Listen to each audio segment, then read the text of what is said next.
and welcome to Transactional Writing Practice with ETETutor. So the exam question we're looking at today is in the Edexcel format, but don't worry if you're studying with another exam board.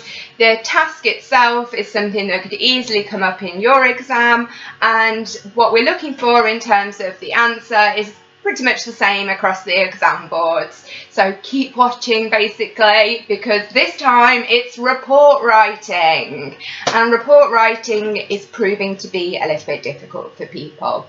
It wasn't something that students were really expected to do in the past, so there's not as much help out there, there's not as many practice questions. So what I've done is come up with one for you, and we're going to break that down now, have a think about the technique you can use and how you're going to gain those marks. Right, let's get going. Write a report for your local MP about the impact of racism on teenagers in your area.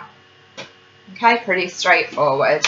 And then, as always, for Edexcel, you're going to get this list of bullet points. So you could write about different forms of racism, the ways young people respond to racism, what motivates the racists, what the community could do to reduce racism, as well as any other ideas you might have.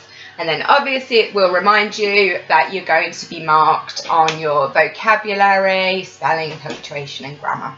That's really important with this one, so make sure your timings are all good and you've got enough time to proofread really carefully so you're not losing marks that way.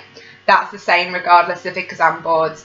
The written communication here is very, very important. Right, let's look at that question then. So first of all, we're thinking the form of writing, so we know it's a report. Then we're thinking about our audience, local MP.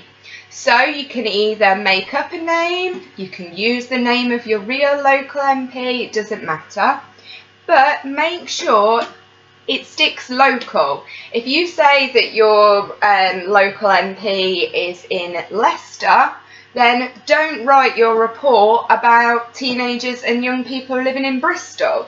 It doesn't make sense. Like we've said a few times, these are supposed to look like real things that people could use in the workplace. This report could really land on the doormat of your local MP. That's how you need to be thinking. So with the knowing our audience, we're thinking standard English, formal language, and that is more than likely going to be the case if you're doing a report. Okay, we've got a focus for our report, the impact of racism on teenagers, so make sure that is what you're talking about. Here we've got a certain age group, make sure you use that, and we know it's racism and the effect that it has on people.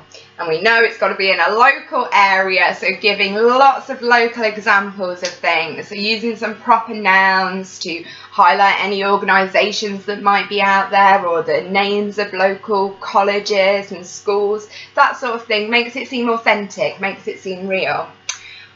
Okay, so that's basically what you're after. But some people are really struggling in terms of how to structure this. So one of the things that I've talked about with my students is trying to develop a structure that makes sense for you, that you could reapply whatever the report writing task is. So we're going to have a little look at that now. So one of the things that you could use is a selection of headings and subheadings. So first thing with a report, you're going to want a line at the top that says what the report is and possibly your name and the date. Think about it, if it was real, we definitely want that information. And then we can use this selection of headings here. Hopefully you can see those, but I'll put them in the description box, don't panic. So we've got, first thing you can do is terms of reference. So in this first section, you pop that as your heading and then say what it is that you've been asked to do and who's asked you. So here we can say, terms of reference, this report is for the attention of the local MP, give their name. It's focusing on the impact of young people in the Nottingham area. Something like that could work. So yeah, at the beginning we've got the title and you've said what it is you're going to do. There might be some terminology in here that you might need to define at this point. So you might want to give a little definition of what you mean by the word racism throughout your report as a whole. Okay. Next thing is some kind of procedure. If you're writing up a report of findings, you've had to go out there and get that information. So you can have another subheading, procedure. Say what you did. So it could be that you went into local schools and colleges and interviewed a range of people. That way you can get quotes from them that you can use later on. Or you could say you gave out some surveys, or you did online surveys, or you wrote to local people. Whatever it is, you're going to have to explain how you've come to the conclusions you've come to. So tell the person you're writing to about how you carried out your report. You might want to think about things like bias or how reliable your data is. So getting some of that scientific language or some of your mathematics in there as well. And then once you've said how you've carried out your report, here we get to what's really important, where we're talking about the findings. So this is where these bullet points come back in. So the different types of racism that you found out about. So I don't know, it might be that you did some research into what's going on online for young people, or you looked at whether it was verbal or physical abuse that people were suffering. That sort of thing would be your different forms. And then you'd be thinking about how people have responded as well in this section about your findings. Perhaps covering the next point, so what motivates these people. So again, you might want to have quotations from them. You might want to have statistics that you've come up with through your research. And then we get to the last part. Well, actually, it's not the last part. We get to a very important part, which is your conclusions.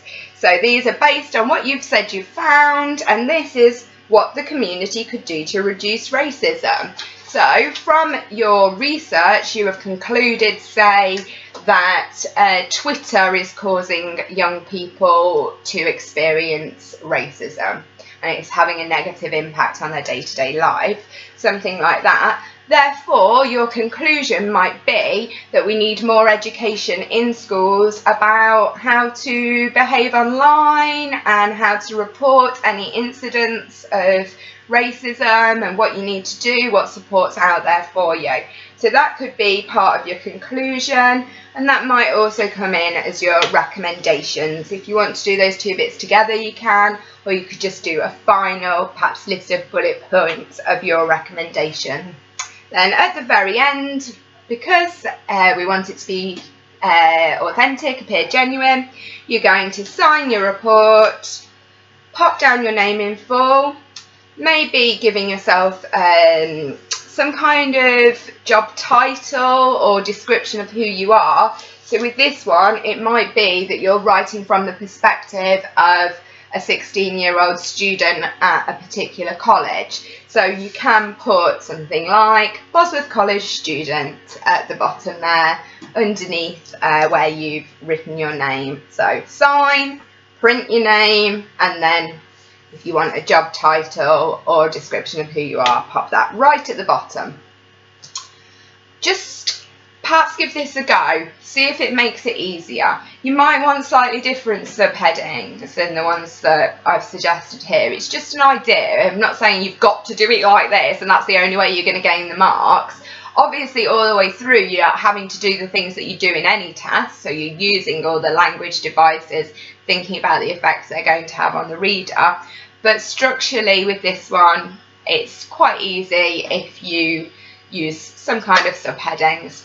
Alright then, well, I really hope that one's helped. And if you haven't checked out the other videos in this collection, please give them a go. Any comments would be really appreciated. And as always, like and subscribe.